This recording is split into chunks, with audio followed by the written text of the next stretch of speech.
Everyone, जय माता दी दोस्तों। आपके अपने चैनल हर दिन कुछ नया में आपका बहुत बहुत स्वागत है। तो आज की वीडियो में हम सुनेंगे दुर्गा सप्तशती अध्याय 6 एवं अध्याय 7 को।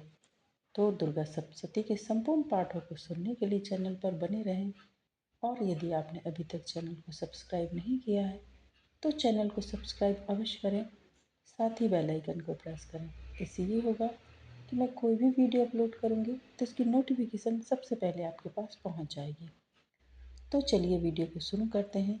दुर्गा सप्तशती अध्याय 6 धूम्रलोचन वध।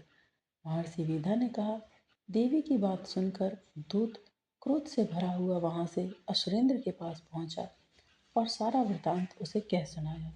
दूत की बात सुन असुरेंद्र के क्रोध की कोई सीमा न रही और उसने अपने सेनापति धूम्रलोचन से कहा, धूम्रलोचन, तुम अपनी सेना सहित शीघ्र वहां जाओ और उस दुष्ट के केसों को पकड़कर उसे घसीटते हुए यहाँ ले आओ। यदि उसकी रक्षा के लिए कोई दूसरा खड़ा हो, चाहे वह देवता, यक्ष अथवा गंधर्व भी क्यों न हो, उसको तुम अवश्य मार डालना। महर्षि मेधा ने कहा। शुंभ के इस प्रकार आज्ञा देने पर धूम्रलोचन 60,000 राक्षसों की सेना को साथ लेकर वहां पहुंचा और देवी को देख ललकार कर कहने लगा, अरे तू अभी शुंभ और निशुंभ के पास चल।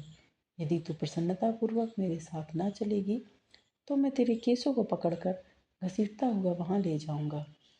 देवी बोली, असुरेंद्र को का भेजा हुआ तेरे जैसा बलवान यदि बलपूर्वक मुझे ले जाएगा तो ऐसी दशा में मैं तुम्हारा कर ही क्या सकती हूँ। महर्षि मेधा ने कहा। ऐसा कहने पर धूम्रलोचन उसकी ओर लपका, किंतु देवी ने उसे अपनी हुंकार से ही भस्म कर डाला। यह देखकर असुर सेना क्रुद्ध होकर देवी की ओर बढ़ी, परंतु अंबिका ने बाणों, शक्तियों तथा फरसों की वर्षा आरंभ कर दी। इतने में देवी का वाहन भी अपनी ग्रीवा के बालों को झटकता हुआ और बड़ा भारी शब्द करता हुआ असुर सेना में कूद पड़ा। उसने कई असुर अपने पंजों से, कई अपने जबड़ों से और कई को धरती पर पटक कर अपनी दाढ़ों से घायल करके मार डाला। उसने कई असुरों के अपने नख से पेट फाड़ डाले और कई असुरों का तो केवल थप्पड़ मारकर सिर धड़ से अलग कर दिया। कई असुरों की भुजाएं और सिर तोड़ डाले और गर्दन के बालों को हिलाते हुए उसने कई असुरों को पकड़कर उनके पेट फाड़कर उनका रक्त पी डाला। इस प्रकार देवी के उस महान बलवान सिंह ने क्षण भर में असुर सेना को समाप्त कर दिया।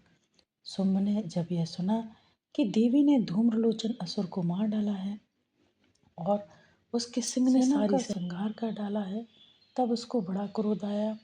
उसके क्रोध के मारे ओंठ फड़कने लगे और उसने चंड तथा मुंड नामक महाअसुरों को आज्ञा दी, हे चंड, हे मुंड, तुम अपने साथ एक बड़ी सेना लेकर जाओ और उस देवी के बाल पकड़कर उसे बांधकर तुरंत यहाँ ले आओ। यदि उसको यहाँ लाने में किसी प्रकार का संदेह हो तो अपनी सेना सहित उससे लड़ते हुए उसको मार डालो, और जब वह दुष्टा और उसका सिंह दोनों मारे जावे तब भी उसको बांधकर यहाँ ले आना। तो यहाँ पर दुर्गा सप्तशती अध्याय 6 संपन्न होता है और अब हम सुनेंगे दुर्गा सप्तशती अध्याय 7 को। तो अध्याय 7 को सुनने के लिए चैनल पर बने रहें और वीडियो को स्किप बिल्कुल ना करें। तो चलिए दुर्गा सप्तशती अध्याय 7 का श्रवण करते हैं। दुर्गा सप्तशती अध्याय 7 चंड और मुंड का वध। महर्षि मेधा ने कहा, दैत्यराज की आज्ञा पाकर चंड और मुंड चतुरांगनी सेना को साथ लेकर हथियार उठाए हुए देवी से लड़ने के लिए चल दिए। हिमालय पर्वत पर पहुंचकर उन्होंने मुस्कुराती हुई देवी जो सिंह पर बैठी हुई थी देखा। तब असुर उनको पकड़ने के लिए तलवारें लेकर उनकी ओर बढ़े। तब अंबिका को उन पर बड़ा क्रोध आया और क्रोध के मारे उनका मुख काला पड़ गया, उनकी भ्रकटियां चढ़ गईं और उनके ललाट में से अत्यंत भयंकर तथा अत्यंत विस्तृत मुख वाली लाल आंख वाली काली प्रकट हुई, जो कि अपने हाथों में तलवार और पास लिए हुए थी। वह विचित्र खड्ग धारण किए हुए थी तथा चीते के चर्म की साड़ी एवं नरमुंडों की माला पहन रखी थी। उसका मांस सूखा हुआ था और शरीर केवल हड्डियों का ढांचा था, और जो भयंकर शब्द से दिशाओं को पूर्ण कर रही थी। वह असुर सेना पर टूट पड़ी और दैत्यों का भक्षण करने लगी। वह पार्श्वरक्षकों, अकुंसधारी महावतों, हाथियों पर सवार योद्धाओं को, घंटा सहित हाथियों को एक हाथ से पकड़ कर अपने मुंह में डाल रही थी और इसी प्रकार वह घोड़ों, रथों, सारथियों व रथों में बैठे हुए सैनिकों को मुंह में डालकर भयानक रूप से चबा रही थी। किसी के केस पकड़कर, किसी को पैरों से दबाकर और किसी दैत्य को छाती से मसलकर मार रही थी। वह दैत्य के छोड़े हुए बड़े बड़े अस्त्र शस्त्रों को मुंह में पकड़कर और क्रोध में भरकर उनको दांतों में पीस रही थी। उसने कई बड़े बड़े असुर भक्षण कर डाले, कितनों को रौंद डाला और कितने उसकी मार के मारे भाग गए। कितनों को उसने तलवार से मार डाला, कितनों को अपने दांतों से समाप्त कर दिया और इस प्रकार से देवी ने क्षण भर में संपूर्ण दैत्य सेना को नष्ट कर दिया।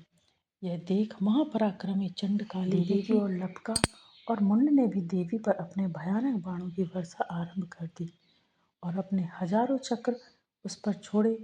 उस समय वह चमकते हुए बाण व चक्र देवी के मुख में प्रविष्ट हुए इस प्रकार दिख रहे थे, जैसे मानो बहुत से सूर्य मेघों की घटा में प्रविष्ट हो रहे हों।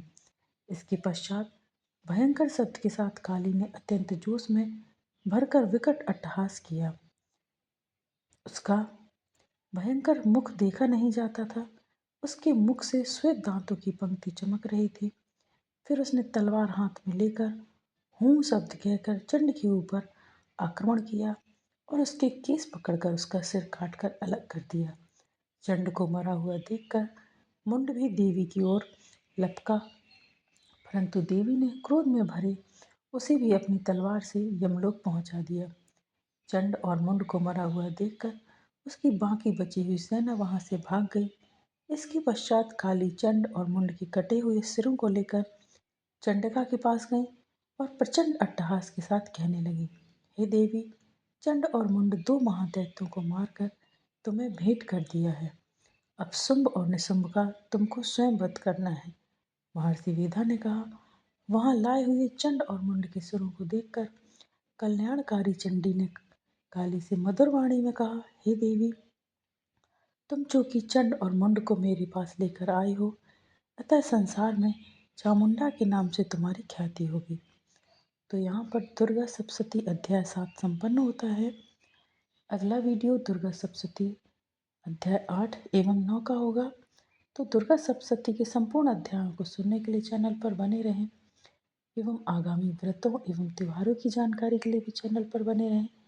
और यदि आपको आज का वीडियो पसंद आया है दोस्तों, तो वीडियो को लाइक कीजिए, शेयर कीजिए अपने दोस्तों के साथ, अपने परिवारजनों के साथ, ताकि उन तक भी ये वीडियो पहुँचे और वो भी इसका लाभ ले सकें, इसका श्रवण कर सकें। और यदि आप चैनल पर नए हैं तो चैनल को सब्सक्राइब अवश्य करें, साथ ही बेल आइकन को प्रेस करें। मिलते हैं नेक्स्ट वीडियो में दोस्तों। माता रानी की कृपा आप पर और आपके पूरे परिवार पर बनी रहे, ऐसी मैं कामना करती हूँ। जय माता दी।